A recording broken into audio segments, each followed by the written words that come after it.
Waalaikumsalam warahmatullahi wabarakatuh. Kedengaran ya. Alhamdulillahirrahmanirrahim. Allahumma sholli ala Muhammad wa ala ali Muhammad. Selamat malam, selamat datang kepada kawan-kawan yang sudah menyempatkan di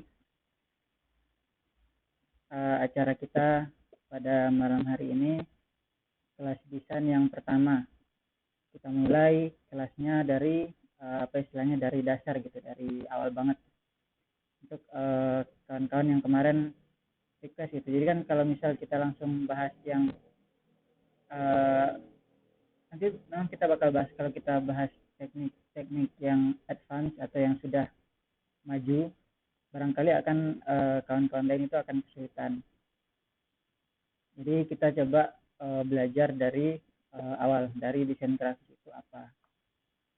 Nah, saya minta izin untuk namanya nih, presentasikan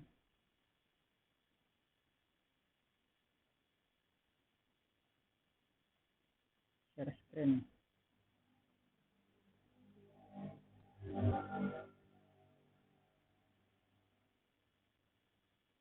Oke. Sebentar.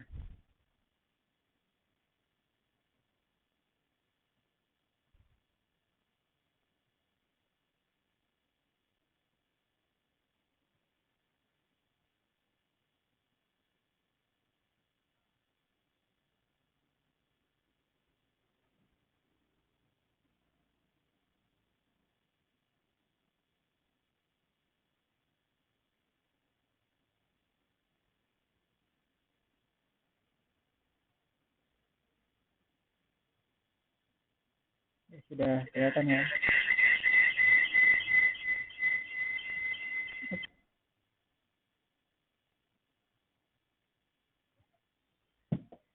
Oke, kita mulai dari untuk malam ini rangkaian acaranya mungkin yang pertama itu kita mau belajar tentang secara singkat prinsip dasar desain grafis. Terus yang kedua nanti kita pengen coba untuk menggunakan Canva. Kita coba menggunakan Canva, kita coba terapkan prinsip-prinsip yang sudah kita pelajari tadi. Kemudian yang ketiga, saya juga minta tolong ya kepada kawan-kawan terutama yang hadir, nanti coba untuk membuat desain singkat. Nah, desain singkat terkait apapun. Jadi coba karya-karyanya kawan-kawan bakal kita posting di Instagram kita. Nah, memulai desain grafis untuk komunitas desain grafis. Mungkin presentasi ini sudah pernah dilihat ya sama Isan gitu. Udah nggak asing lagi karena memang kemarin yang saya tampilkan untuk Isan, kawan-kawan di Universitas Muhammadiyah Sumatera Utara itu adalah presentasi ini dengan sedikit perubahan tentunya. Nah, perkenalan, barangkali kawan-kawan sudah pada tahu ya soal saya. Saya Karir Faiz, Instagram Karir Faiz 25. Kemudian ada juga desain acting cup untuk portofolio saya yang memang sekarang udah lama nggak update sih. Tapi insya Allah coba saya update lagi. Nah, pertama desain grafis. Mengapa kawan-kawan belajar desain grafis? Nah, ini tentu ada banyak alasan ya kawan-kawan belajar desain grafis. Ada yang kebutuhan di pesantren, ada yang kebutuhan di kebutuhan pribadi dan sebagainya. Barangkali kemarin kita sudah sempat bahas juga dan saya pikir ini kawan-kawan sudah cukup paham.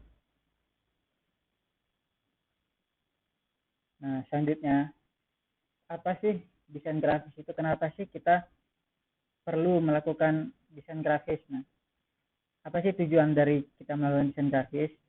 Nah, desain grafis yang kita gambar berupa 2 dimensi itu ataupun mungkin kalau kawan-kawan mau menggunakan objek 3 dimensi, kita itu melakukan yang namanya proses komunikasi menggunakan elemen visual seperti tipografi, fotografi, serta ilustrasi yang dimasukkan sertakan persepsi akan suatu pesan yang disampaikan. Nah, poinnya di sini adalah ketika kita melakukan olah grafis, ketika kita melakukan desain grafis, tujuan utamanya itu adalah tujuan komunikasi. Bagaimana kita bisa menyampaikan pesan kita kepada audiens. Misal kalau ada event, ketika orang melihat desain grafis kita, misalnya poster atau banner, orang-orang itu udah paham gitu, oh ini ada event. Nah, misal event musik, oh ini ada event musik gitu, dari suasananya itu sudah terasa event musik gitu. Nah, kemudian barulah orang-orang itu kemudian akan memperhatikan detailnya, siapa sih yang mau nyanyi, kira-kira acaranya jam berapa, kemudian barangkali ada venue apa saja di sana gitu, barangkali kalau ada. Nah, jadi ketika kita melakukan desain grafis, ingat kan, jangan kita itu yang mesti kita pandang itu, mindset kita yang pertama itu kita melakukan komunikasi kepada para audiens kita supaya pesan kita tersampaikan. Jangan sampai karena saking istilahnya semangatnya kita melakukan desain grafis, menambahkan komponen ini itu, menambahkan hiasan, hingga pesan yang mau kita sampaikan itu jadi kabur atau buram. Nah, atau barangkali desain yang kita gunakan itu membuat pesan kita itu terkaburkan.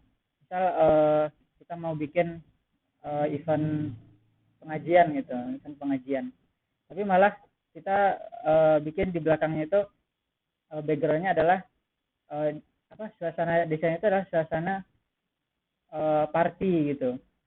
Nah, apalagi kalau tidak sesuai dengan tema pengajian gitu, jadi kan kayak orang itu ini tuh sebenarnya apa gitu lah, ini tuh sebenarnya mau ngadain apa gitu. Jadi orang-orang itu malah bingung dengan apa yang mau kita sampaikan. Nah, seperti itu ya desain grafis. Oke.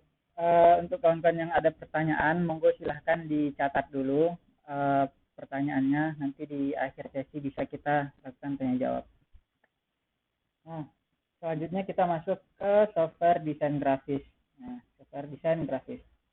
Secara umum ketika kita hendak melakukan desain grafis, terutama 2 dimensi ya, kita bisa lakukan dengan menggunakan kita desain dengan menggunakan bitmap ataupun dengan menggunakan vektor. Nah, kalau software yang berbasis bitmap itu contohnya adalah Photoshop, Adobe Photoshop, sama GIMP. Yang kedua, yang berbasis vektor itu ada CorelDRAW, Adobe Illustrator, sama Inkscape. Nah, bedanya antara bitmap dan vektor, kalau bitmap kita itu cenderung mengedit foto. Jadi dokumen yang kita hasilkan itu berupa rata-rata pixel-pixel. Nah, dari namanya itu kan sudah ketahuan tuh, bitmap, peta dari bit. Nah, bit itu nilai-nilai yang ada di file-filenya itu lah, di gambar itu. Nah, yang kedua berbasis vektor. Nah, vektor ini berupa istilahnya itu kayak persamaan. Kalau misal kita melakukan desain menggunakan vektor, kita misal bikin lingkaran, maka yang disimpan di dalam dokumen itu ya benar-benar lingkaran. Radiusnya berapa, posisinya di mana, atau misal kita kita bikin garis gitu. Nah, yang tersimpan itu adalah persamaan kurva garis itu. Jadi ketika kita menggunakan vektor, ilustrasi yang kita gambar menggunakan vektor itu kita zoom, biasanya itu dia nggak bakal pecah. Nah, dan ini bisa disesuaikan ukurannya. Nah, salah satu praktek yang sering digunakan oleh para desainer grafis juga yang berbasis vektor, biasanya kita itu desain menggunakan kanvas berukuran, misal diminta bikin spanduk 3 kali 1 meter. Nah, di dokumen itu kita bikin spanduknya ukurannya 30 cm kali 1 cm kali 10 cm supaya dokumennya lebih ringan gitu loh. Nah, nanti ketika mau dicetak, barulah dokumennya itu dibesarkan gitu. Jadi nggak masalah ketika dibesarkan dia eh, gambarnya itu nggak bakal pecah. Nah, ini adalah salah satu keunggulan desain grafis menggunakan basis vektor. Nah, tapi dalam prakteknya kawan-kawan, kita itu nggak bisa melakukan desain grafis hanya menggunakan Inkscape gitu. Kita nggak bisa menggunakan desain grafis hanya menggunakan Photoshop saja. Nah, kalau saya biasanya itu untuk melakukan desain grafis, terkadang kita itu butuh komponen-komponen foto, misal fotonya orang lain, atau misal logo-logo logo-logonya klien, atau misal foto-foto produk dan sebagainya. Nah, itu perlu kita olah dulu, kita olah supaya lebih cocok dengan desain vektor kita. Nah, tidak ada salahnya juga ya kawan-kawan kalau misal kawan-kawan belajar desain grafis, sekalian juga belajar tentang fotografi, terutama mengedit foto setelah difoto gitu. Kayak menggunakan Lightroom atau menggunakan, saya sekarang sukanya Snapseed kalau di HP, atau menggunakan Google Foto buat ngatur saturasi biar gambarnya lebih terang dan sebagainya. Nah, seperti itu. Oh iya, ada dua lagi untuk yang vektor, Canva dan PowerPoint. Nanti kita akan menggunakan yang Canva. Nah, terus ini saya kasih tanda ya kawan-kawan, GIMP sama Inkscape. Nah, seluruh aplikasi ini merupakan aplikasi yang berbayar. Nah, aplikasi yang berbayar. Jadi ketika kawan-kawan tidak menggunakan, kawan-kawan harus beli dulu lisensinya. Ada yang mau masuk?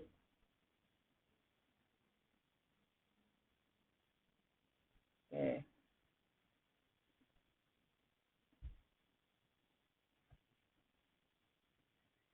Nah, tapi bentar ya. Nah, saya harus beli lisensinya. Cuman ada dua software yang lisensinya itu bebas. Nah, GIMP sama Inkscape. Ini biar ini sih desainnya kawan-kawan itu berkah. Biar ketika kita melakukan desain grafis dan desain itu kita jual, kita yang yang kita hasil karya kita itu benar-benar hasil karya original gitu, hasil karya original kita, bukan menggunakan software bajakan gitu. Itu kalau bisa sih, kalau bisa, terutama untuk komersial ya kawan-kawan. Cuma kalau kawan-kawan hanya sekedar belajar, desainnya nggak bakal dipakai, terus nyoba-nyoba pakai Corel, AI, Photoshop dan sebagainya, itu ya sepertinya tidak masalah. Tapi ketika sudah menjadi komersial, nah di sini bermasalah dan sebenarnya bisa dibawa ke ranah hukum. Nah, tapi dari cerita teman-teman saya gitu yang sudah banyak ngedesain, yang mereka juga banyak yang menggunakan software bajakan karena nggak mampu beli gitu. Terus saya ajak ke Inkscape, malah belum mau gitu loh. Nah, jadi saran saya dari awal, dari sekarang itu coba belajarnya itu pakai aplikasi yang sudah tahu gratis gitu dan sudah terbiasa. Lagian fasilitas dari Inkscape sudah banyak kok, sudah banyak berkembang. Terus ada juga Canva. Canva itu gratis ketika menggunakan, tapi ada beberapa fitur yang bisa dibuka ketika kita sudah berlangganan atau membayar. Oke.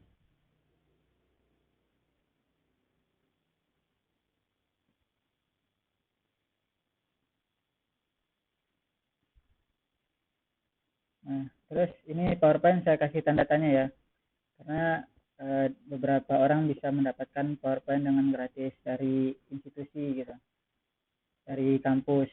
Nah, karena ini bukan desain grafis ya, kalau PowerPoint mereka orang ini didesain untuk membuat presentasi. Tapi dulu ketika saya belajar memang dari PowerPoint dulu, bagaimana menyusun komposisi, bagaimana memilih warna, itu saya belajar dari PowerPoint. Nah, ini tampilan Adobe Photoshop. Jadi cenderung untuk mengedit foto-foto. Nah, misal foto ini kan terdiri dari banyak komponen, lampu, orang, awan, buku. Nah, foto-foto itu dipotong-potong, baru kemudian ditempel-tempel, terus dikasih efek-efek gitu. Jadi seakan-akan gambarnya bagus gitu lah. Gambarnya itu sangat apa ya istilahnya, tidak nyata, gitu. Sangat ajaib gitu. Nah kemudian ini adalah tampilan Inkscape. Ini saya kemarin udah lama sih nih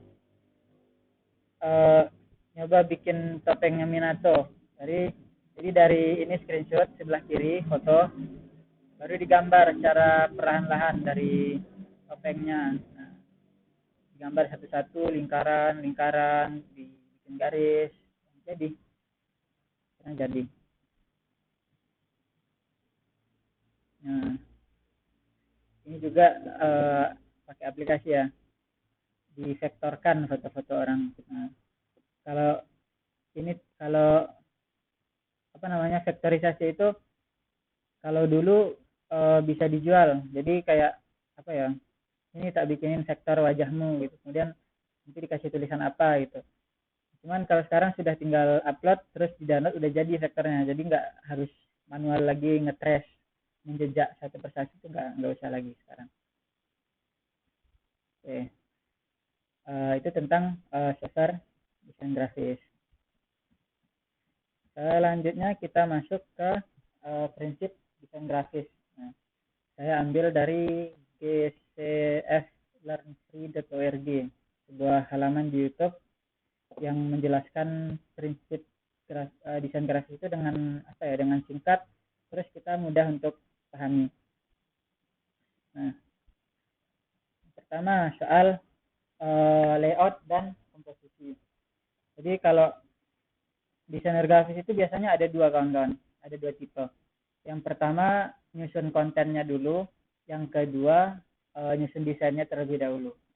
Nah kalau saya pribadi lebih cocok dengan menyusun kontennya terlebih dahulu. Misal ada teks apa, ya sudah diketikkan dulu. Sudah setelah diketikkan nanti misal judul saya bikin ukurannya besar, subjudul lebih kecil, ditata satu persatu. Kalau sudah masuk, baru diberikan aksesori apa istilahnya, diberikan hiasan-hiasan. Nah, diberikan hiasan-hiasan. Nah, layout dan komposisi ini kawan-kawan sangat penting gitu, supaya orang-orang itu kayak apa ya, terarah dalam membaca pesan kita, terarah dalam apa istilahnya, melihat desain kita itu gitu. Nggak amburadul, nggak sakit kepala gitu, oh ini tuh gimana, oh ini tuh apa gitu. Nah jadi ketika orang melihat desain kita, oh judulnya ini, oh acara kapan dan di mana gitu. Nah ini salah satu contoh yang saya berikan. Nah ini kan komposisinya ini bisa kita lihat, komposisi yang bagus. Di sebelah atas itu ada judul, apa, ada penyelenggara, kemudian di bawahnya ada judul besar, kajian Islam Baitar Kaisar gitu. Terus di bawahnya ada apa namanya, ada temannya, ada temanya itu seperti apa. Terus disusun lagi ke bawah rapi-rapi, pembicaranya siapa, moderatornya siapa gitu. Terus di sebelah kiri ada fotonya. Nah komposisi ini kawan-kawan ini benar-benar mengandalkan perasaan gitu. Perasaan bagaimana, apakah bentuk ini sudah nyaman gitu, apakah susunan ini sudah bagus. Bagi saya sendiri sebenarnya yang paling lama ini adalah mengatur komposisi biar dia itu nggak berantakan. Nah itu ya. Selanjutnya tipografi dan font. Nah ketika kawan-kawan apa namanya, catatan nggak di sini,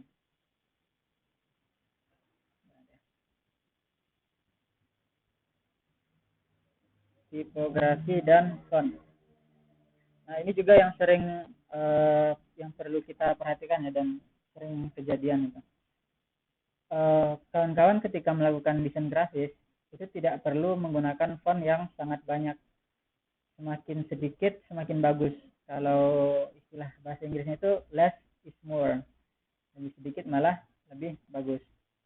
Saya bahkan sekarang lebih seringnya menggunakan satu font dengan ketebalan yang berbeda-beda.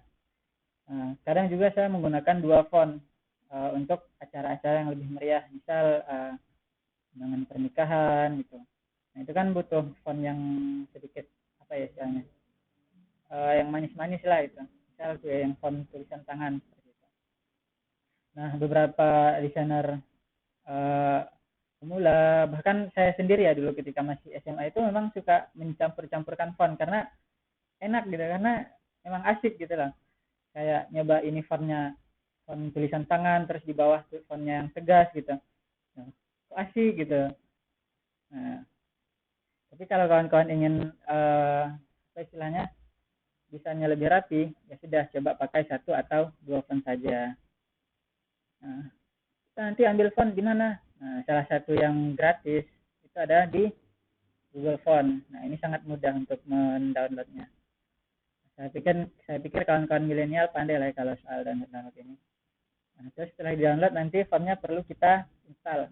Setelah fontnya diinstal, barangkali aplikasinya perlu kita restart ulang kalau menggunakan Inkscape. Dari Canva, sepertinya sudah disediakan langsung dari Canva-nya. Selanjutnya pemilihan warna.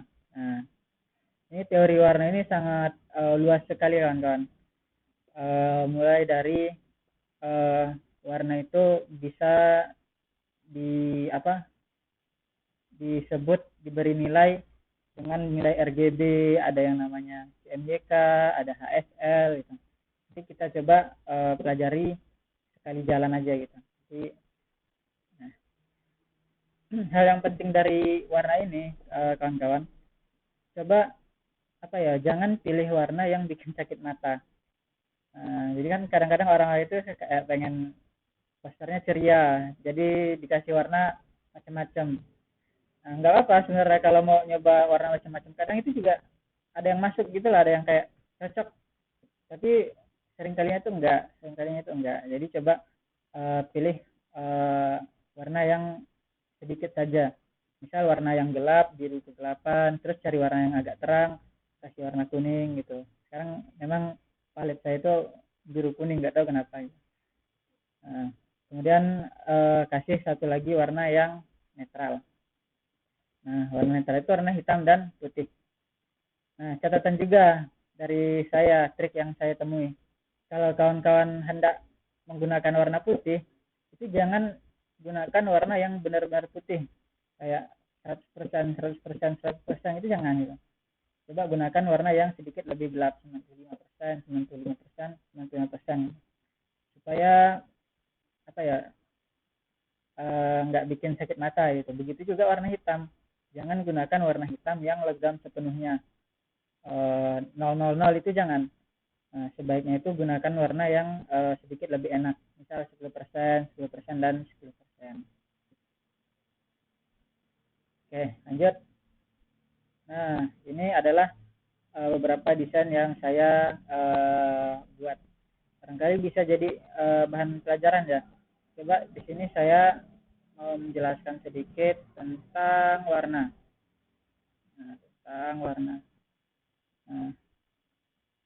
Misal di sini kita mau ambil yang namanya palet warna saya. Palet warna itu apa? Palet warna itu sama kayak kalau orang melukis itu kayak kan ada paletnya itu yang kayak kuas-kuas itu lah, kan ada paletnya. Jadi tinggal ambil-ambil ya. Nah, untuk di proses gambar digital itu juga kita biasanya punya palet sendiri.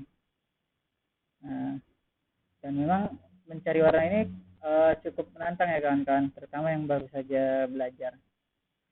Nah, ini warna apa saja yang saya gunakan? Yang pertama itu kanan format shape, fill, color, eyedropper. Nah, yang pertama adalah warna abu-abu. Solid fill, color. Nama itu ada warna abu-abu. Dan warna apa lagi? Dan warna biru. Biru muda, biru tua. Warna biru tua. Nah, warna apa lagi? Itu adalah warna hijau. Kok nggak pas? Pas ya.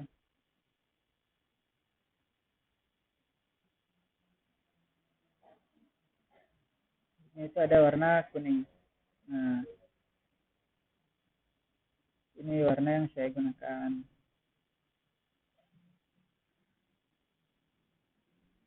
Nah, jadi kan kalau kawan-kawan lihat ini warna kuning supaya ngejreng gitu warna kuningnya, pesannya. Nah, yang sisanya itu warna apa ini namanya? Warna navy, warna dongker. Warna dongker.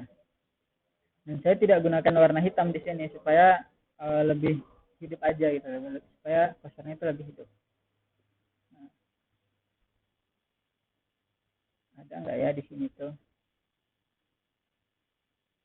color, more color. Nah ini kalau RGB nilainya yang warna biru 96694. Ada yang namanya HSL. Terus ini yang kedua. Kedua. Ini warna apa yang saya pakai? Pertama, oh ternyata yang di belakang ini bukan abu-abu sepenuhnya. Saya menggunakan gradien dari abu-abu ke biru agak muda gitu. Cuman kita anggap biru muda aja ya. Coba ini biru muda sebagai background. Terus tulisannya juga warna biru muda, tapi dia itu terbaca. Jadi apa istilahnya, tingkat keterangannya itu berbeda. Terus di sini satu lagi warna ini, warna kuning. Sama ya ternyata kuning, beda dikit lah. Nah susah sih emang nyari warna kuning yang bagus itu. Nah di sini ya kalau kawan-kawan perhatikan ada beberapa tingkatan warna. Backgroundnya yang paling terang, kemudian yang tulisannya itu sedikit lebih gelap sebenarnya, lebih gelap gitu. Nah ini bisa dianggap sebagai warna yang lebih gelap ya. Nah, sehingga ketika saya hendak menulis lagi di warna yang gelap, ini tulisan 25.000 per slot, itu saya gunakan warna yang terang backgroundnya ini. Nah saya tidak menggunakan warna putih. Yang benar-benar putih itu kan bisa dilihat di logo ini kan ada warna benar-benar warna putih. Nah, warna itu tidak saya gunakan biar enak gitu melihatnya. Nah, terus ada juga warna kuning. Warna kuning yang sifatnya tidak terlalu gelap dan tidak terlalu terang. Jadi ketika warna biru ditaruh di atasnya dia itu masih kelihatan. Nah, ini ya kalau soal warna. Terus yang ketiga, ada contoh lagi.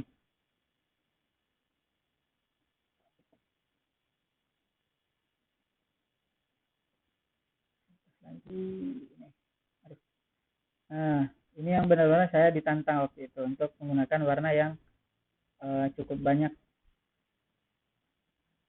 Nah, tapi pada akhirnya yang saya gunakan, yang benar-benar saya gunakan, jadi dari klien, dari kawan-kawan yang di sana, saya itu diminta basicnya itu ini, logonya ini. Bagaimana saya membuat desain yang sesuai dengan logo ini. Nah, ini kan logonya banyak warna nih, merah, kuning, sama biru. Nah, saya sesuaikan dengan desain ini. Merah ada, kuning ada, biru ada juga. Nah, sekali lagi saya tidak menggunakan warna ini, ternyata dipakai putih banget. Cuman untuk backgroundnya sendiri itu secara keseluruhan warnanya adalah warna abu-abu.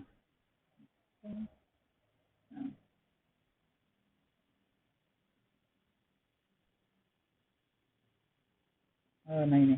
Nah, bahkan di background presentasi saya juga ternyata saya tidak menggunakan warna yang benar-benar putih.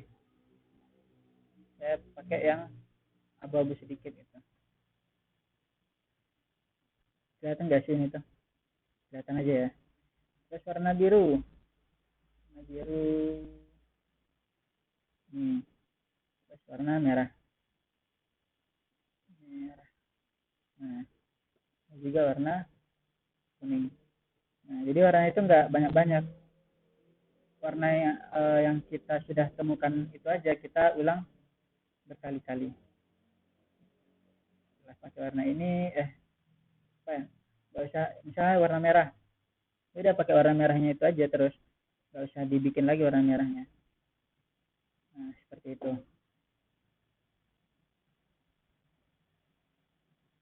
Ya.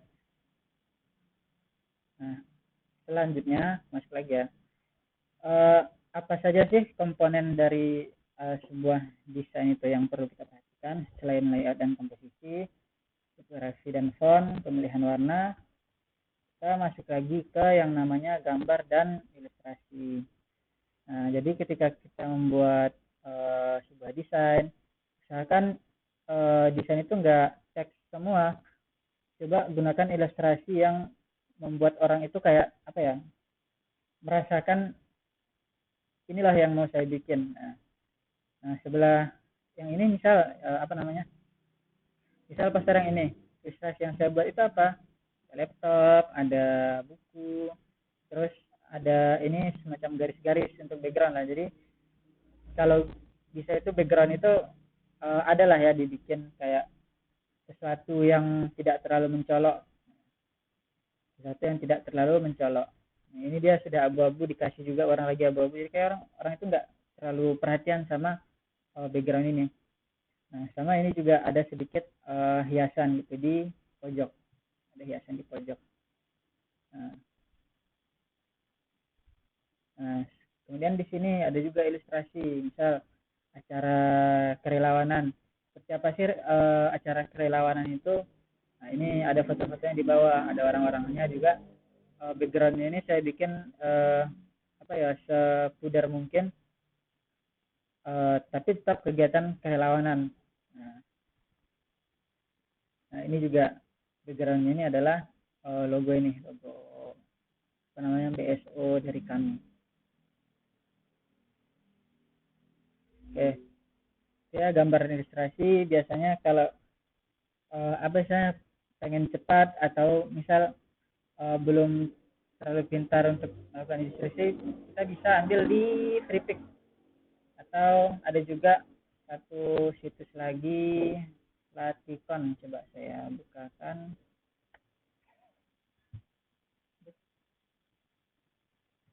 Latikon.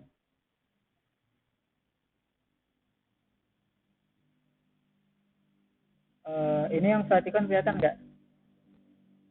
Halo, konfirmasi satu orang, tolong.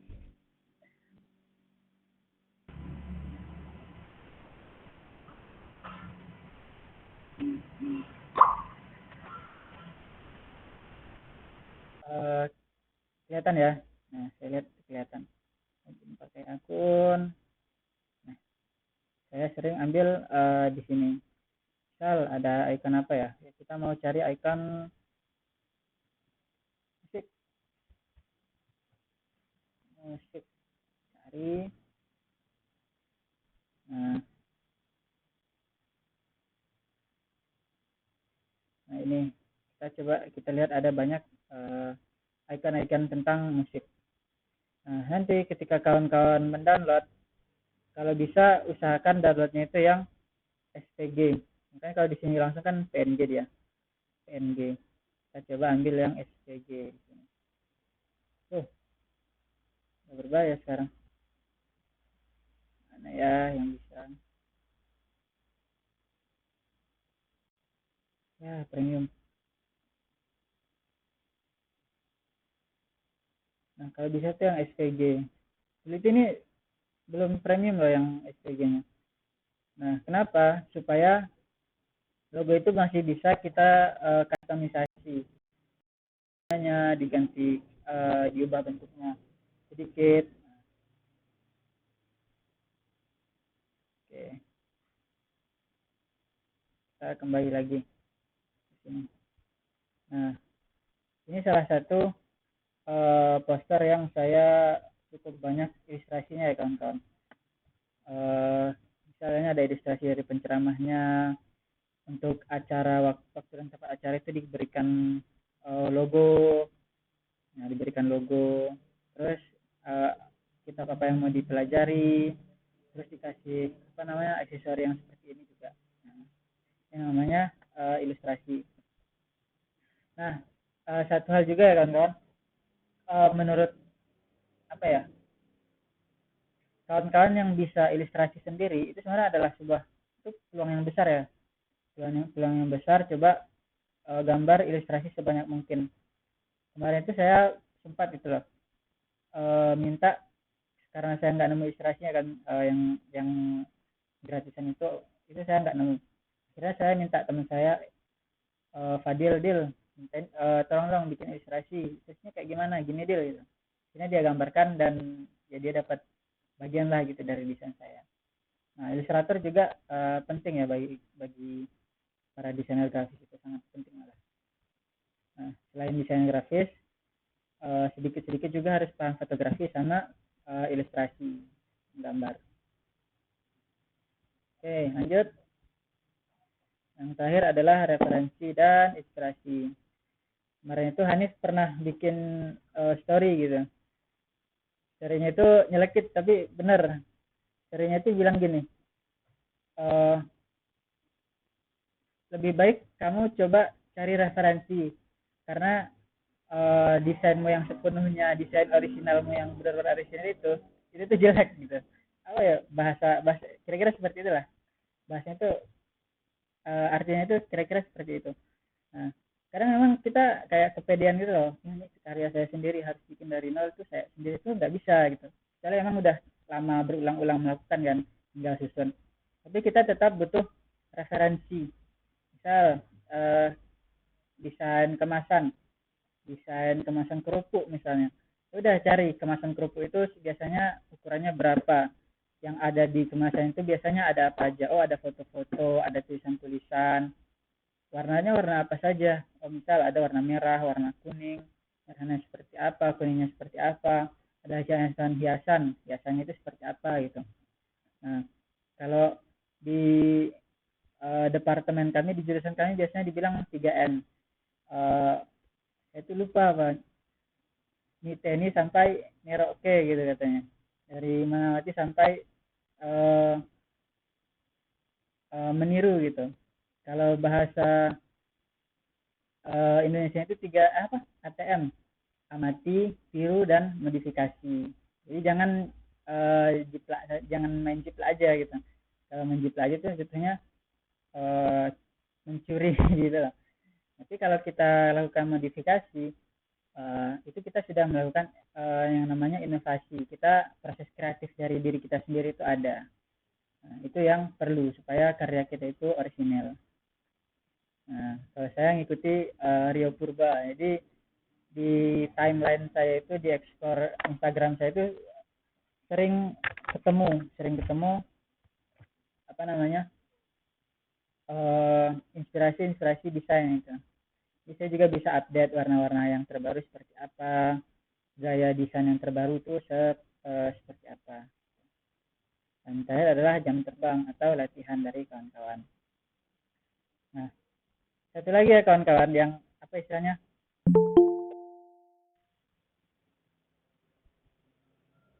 ada yang mau masuk. Satu lagi yang kontradiktif ya dengan apa yang saya sampaikan sebelum-sebelumnya, kan tadi itu kita punya prinsip-prinsip desain itu harus ada komposisi ini dan sebagainya.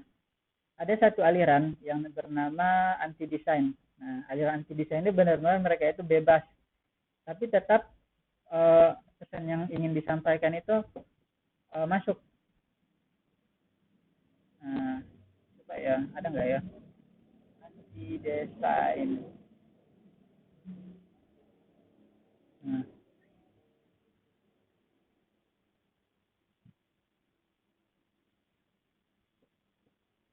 jadi benar-benar out of the box, nggak rapi, nggak tersusun, tapi dia tuh bagus. Nah,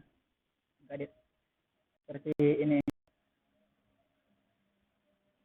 Nah, sebenarnya itu secara prinsip itu nggak boleh, tapi bagus akhirnya, ya udah gitu, jadi bagus ya, jadi pesannya pun tersampaikan. Nah, kalau kawan-kawan yang punya jiwa brutalisme, jiwa anarkisme, jiwa barbar gitu, ingin mendobrak aturan, nggak apa-apa, pakai aja anti desain. Cuman ketika di awal ini coba kita rapikan gitu, letakkan sesuatu pada tempatnya. Ini bagus, saya pengen nyoba tapi saya belum bisa. Oke.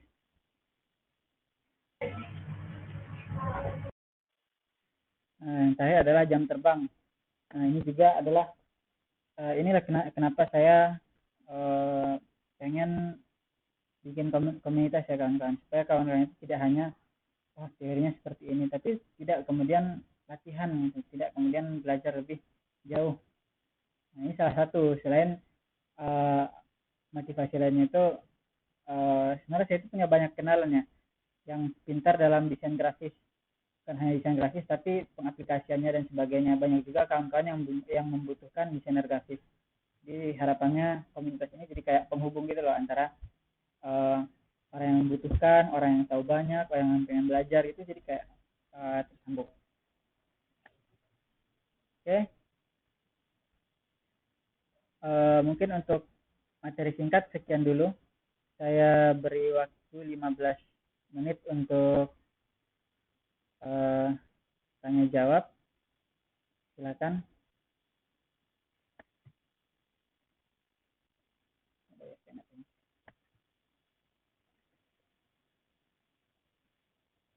Sebelum nanti setelah ini kita coba pakai Canva ya. Terus saya bikinin satu link lagi supaya nggak kepotong nanti.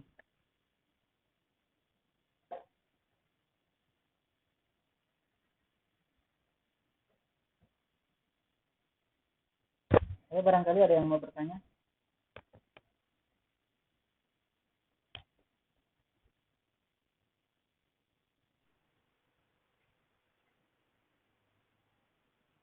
Maaf, Is, mau tanya. Oke, Sita, silakan. Ya. Sebelumnya mohon maaf, tadi agak kurang tidak fokus waktu tentang pewarnaan. Tentang Tadi dalam satu desain itu baiknya ada berapa warna? oh, maksimal itu biasanya pakai 5 warna kita. Tapi kalau saya lebih suka 3 warna. Warna yang terang satu, warna yang agak sedang satu, sama warna yang gelap satu. Oh iya, sama aja. Iya, oke. Biar ada lagi? Terus tadi kalau font, kita tuh main fontnya cuma satu ya? Baiknya tuh gimana? Ya, sebaiknya 1 atau 2. 1, 2 atau 3 lah. 3 menurut saya. Kalau yang biasa pakai. Biar ini sih kayak kalau banyak-banyak itu suasana itu kayak campur-campur gitu lah. Nah, mungkin nanti setelah sesi ini coba saya carikan salah satu dari nah, ini prinsip desain tadi kita gunakan supaya supaya desain kita itu rapi.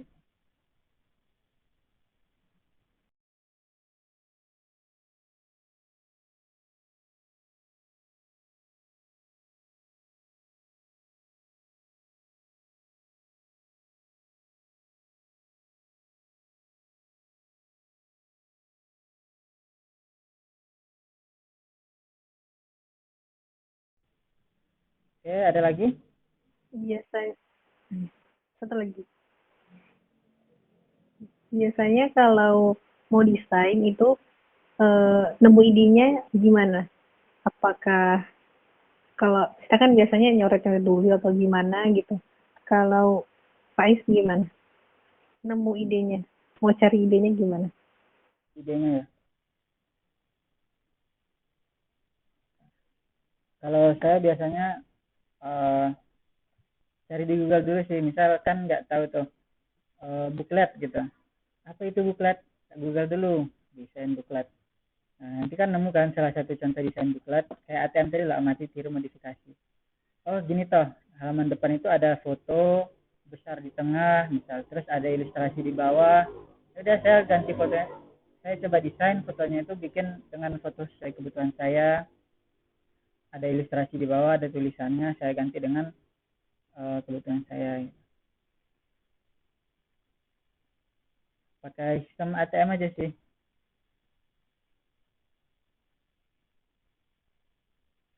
Kira-kira terjawab? Terjawab. Soalnya selama ini kayaknya saya tuh kalau nyari ide, apa ya, ya berpikir sendiri, membayangkan sendiri. Oh gitu. Gitu. Oh ya, oke. Jadi kalau kita benar-benar dari nol dari ide kita itu memang susah sih kita. Mending kita coba cari referensi, cari referensi.